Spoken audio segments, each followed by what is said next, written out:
एक छोटे से गांव में एक लड़का रहता था जिसका नाम अर्जुन था। वह हमेशा दूसरों की बातों से जल्दी निराश हो जाता था। गांव के लोग उसकी तुलना दूसरों से करते और उसे कमजोर कहकर मजाक उड़ाते थे। यह बातें अर्जुन को अंदर से बहुत दुखी कर देती थीं।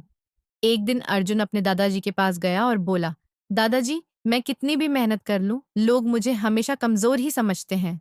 दादाजी मुस्कुराए और बोले, अच्छा, चलो तुम्हें कुछ दिखाता हूँ।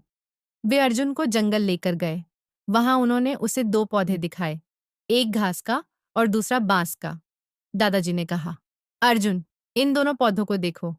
मैंने दोनों को एक ही दिन लगाया था, लेकिन घास कुछ ही दिनों में उग आई, जबकि बांस 5 साल तक जमीन के अंदर रहा। फिर 5 साल के बाद बांस तेजी से बढ़ा और एक विशाल पेड़ बन गया। अर्जुन ने पूछा, लेकिन दादाजी, बांस 5 साल तक जमीन के अंदर क्यों रहा? दादाजी ने समझाया, क्योंकि वह अपनी जड़ों को मजबूत कर रहा था। उसे पता था कि ऊंचाई तक पहुंचने के लिए अंदर से मजबूत होना बहुत जरूरी है।